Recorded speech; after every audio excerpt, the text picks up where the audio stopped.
मेरी पत्नी एक बीमारी के कारण चल बसी, जिसके कारण मुझे बड़ा सदमा लगा। मेरी एक ही बेटी थी और उसका नाम सोनम था। सोनम दिखने में बहुत ही खूबसूरत थी। जब मेरी पत्नी चली गई, उसके बाद मैंने अपनी बेटी पर ध्यान नहीं दिया और वह देखते ही देखते शादी के लायक हो गई थी। यह मुझे पता भी नहीं चला। मेरी बेटी साधारण और सिंपल थी। वह घर पर सलवार और बाहर जाती थी तो जीन्स टॉप पहनकर निकलती थी। अब मैंने उनकी देखरेख करना शुरू कर दी थी, क्योंकि नौजवान लड़कियों पर जवान लड़कों की नजरें हमेशा बनी रहती है। मुझे यह साफ पता था वह लड़कियों को अपनी जाल में फंसाकर उनकी जवानी को खत्म कर देना चाहते हैं। मेरी बेटी इतनी बड़ी हो गई थी, लेकिन अब भी उससे कोई दुख होता तो वह मेरे गले लग जाती, और जब भी कोई अच्छी सी बातें करनी हो, मेरी गोद में बिना शर्माए छोटे बच्चों की तरह आ जाती थी। पहले पहले तो मुझे मेरे बेटी के बारे में कुछ भी विचार नहीं आ रहे थे, लेकिन बाद में जब वह बड़ी दिखने लगी तो मेरे मन में अजीब अजीब से विचार आने लगे। एक दिन मैंने अपनी बेटी को अपने कमरे में रोते हुए देखा। मैं उसके पास गया तो उसने अपने आंसू पच लिए और चुपचाप सिंपल सी हो गई। मैंने कहा, बेटा क्या हुआ? लेकिन वह कहने लगी, कुछ नहीं पापा जी, मैं ठीक हूँ। मुझे पता है बेटा तुम रो रही थी, मुझसे मत छुपाओ, मैं तुम्हारा बाप हूँ। भला आपसे क्या छुपाना, अब तो हम दोनों ही बच्चे हैं जो एक दूसरे का सहारा है। मेरी बेटी नजरें झुकाकर कहने लगी, पापा ऐसी बात नहीं है, मुझे बस मम्मी की यादें आने लगी थी, इसलिए मुझे रोना आ गया। बेटा जो होना था वह तो हो गया, वह सब भगवान की मर्जी है, हम इसमें कुछ भी नहीं कर सकते हैं। मुझे भी आपकी मम्मी की यादें बहुत आती हैं, लेकिन क्या करूं। अब मेरी बेटी मेरे गले लग गई और कहने लगी, पापा मुझे मम्मी के बिना बिल्कुल भी अच्छा नहीं लगता है। अगर आप भी चले जाओगे तो मैं क्या करूंगी अकेली? बेटा मैं कहाँ जाऊंगा, हाँ मैं तो आपके ही साथ रहूंगा। नहीं पापा, कल अगर आप नई शादी कर लोगे तो आप उनको वक्त दोगे। मुझे पता है, नहीं बेटा ऐसी बात नहीं है, अगर तू कहे तो मैं दूसरी शादी नहीं करूंगा। लेकिन बेटा अगर कल को तेरी शादी हो जाएगी और फिर तू अपने ससुराल चली जाएगी, उसके बाद तुम्हारे पापा पर क्या बीतेगी? तुम नहीं सोच सकती बेटी, अकेले खाना बनाना, रोज अकेले रहना, जिंदगी भर कैसे रह सकता है अकेला इंसान। मेरी बेटी मुझसे दूर हट गई और कहने लगी, अगर ऐसी बात है तो पापा मैं शादी नहीं करूंगी। वैसे भी मुझे शादी करना नहीं है, आपसे दूर मुझे नहीं जाना है। लेकिन बेटा अभी तो मेरी आधी उम्र बाकी है, इस समय मुझे एक जीवन साथी की भी जरूरत है। मैं अकेले ही पूरी जिंदगी काटूंगा बिना जीवन साथी के। तुम सोच सकती हो बेटा कि अकेले रहना कितना मुश्किल है। हाँ पापा मैं जानती हूँ। बेटा रात का समय हो गया है, आज तुमको भूख नहीं लगी है क्या? ओ जाओ जल्दी से खाना बना दो, तुम्हारे पापा भूखे हैं। क्या तुम्हारे पापा को भूखे ही सुलाओगी? नहीं पापा, मैं आपको भूखे कभी नहीं सोने दूंगी। मैं आपका पूरा ख्याल रखूंगी। मैं आपका ख्याल ऐसे रखूंगी जैसे मेरी माँ रखती थी। मैं आपको अपनी मम्मी का बिल्कुल भी ख्याल नहीं आने दूंगी।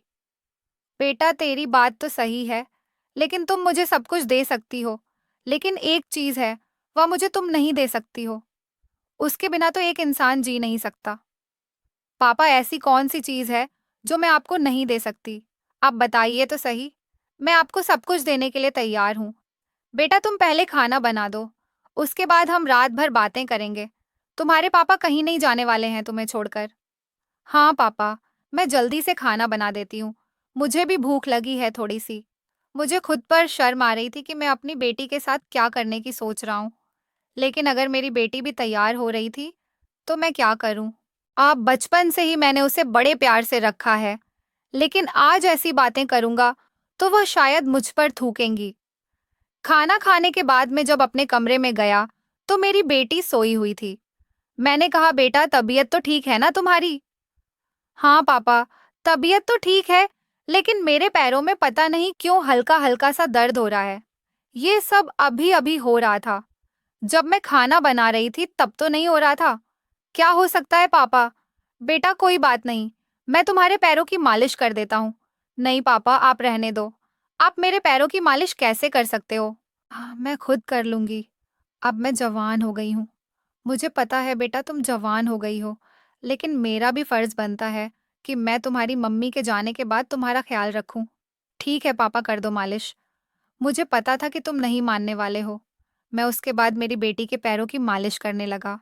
मेरी बेटी कहने लगी, पापा, और थोड़ा ऊपर करके घुटने तक की मालिश कर दो। और मैं जब मालिश कर रहा था तो वह तेजी से सांस ले रही थी। बेटा, क्या हुआ? इतनी तेजी से सांस क्यों ले रही हो? कुछ नहीं पापा, बस ऐसे ही। मेरी बेटी मुझे छुपाती रही, लेकिन वह गर्म हो रही थी।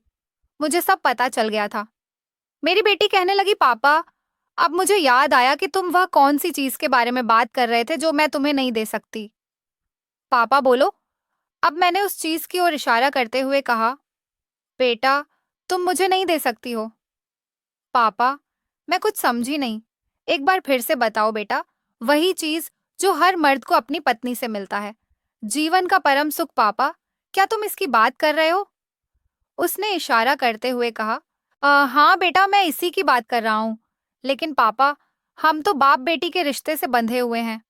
ऐसे में मैं तुम्हारे साथ ऐसा नहीं कर सकती पापा। ये तो समाज में गलत समझा जाता है। बेटा, इसीलिए तो मैं कह रहा था कि मैं नई शादी करूंगा ताकि मुझे वह सुख मिले जो पत्नी देती है। नहीं पापा, मेरे होते हुए आप नई शादी नहीं करोगे। अगर ऐसी ही बात है तो मैं आपको देने के लिए तैयार हूँ। बेटा, किसी को मत बताना, नहीं तो हमारा भांडा फूट जाएगा। पापा, मैं किसी को नहीं बताऊंगी। क्या मैं ऐसा कर सकती हूँ? आपको भरोसा नहीं हो रहा है क्या अपनी बेटी पर? बेटा, ऐसी बात नहीं है। गलती से तुमने किसी को बता दिया तो मेरा क्या होगा? बातों बातों में मेरी बेटी को खुजली होने लगी। बेटा, क्या हुआ तुमको? खुजली हो रही है क्या? हाँ पापा, अब मुझे खुजली हो रही। लगता है मुझे अभी जरूरत है। मैंने उस चीज की ओर इशारा करते हुए कहा, बेटा, यह खुजली अक्सर जब मन करता है तब होती है। शायद तुम्हारा भी मन अब तैयार हो चुका है। हाँ पापा, नदी बहने लगी है। मैंने भी इशारा करते हुए कहा, बेटा, इस चीज की ओर देखो। इसी के कारण नदी बह रही है। अगर यह मिल जाएगा तो नदी शांत हो जाएगी। हाँ पापा, अब मुझे रहा नहीं जा रहा। मुझे जल्दी से दो पापा। पहली बार है, कुछ हो ना जाए। मुझे पता है बेटा, पहली बार में क्या होता है। तुम टेंशन मत लो। तुम्हारे पापा सब संभाल लेंगे। तुम बस पैर फैला दो। मैंने अपनी बेटी को मजे देते हुए कहा। बेटा, आपको कैसा महसूस हो रहा है? हाँ पापा, मुझे पहले तो अजीब सा लग रहा था, लेकिन अब मुझे सुकून मिल रहा है। बेटा, पहली बार में ऐसे ही होता है। ये लो, तुम केला खा लो बस। पापा, अब छोड़ दो। लगभग 3 घंटे हो गए। अब मुझे सहन नहीं हो रहा। मुझे भी नींद आ रही है। मैं सो जाती हूँ। ठीक है बेटा, मैं भी सो जाता हूँ। जब सुबह हुई तो मेरी बेटी सीधे बाथरूम की ओर गई और फिर नहाने के लिए चली गई। बेटा, इतनी सुबह सुबह क्यों नहाने जा रही हो? ठंड लग जाएगी आपको। पापा, आप टेंशन मत लो। मैं ठीक हूँ। वैसे भी मैंने पानी गर्म कर लिया है। खाना खाने के बाद मैं ऑफिस जाने लगा।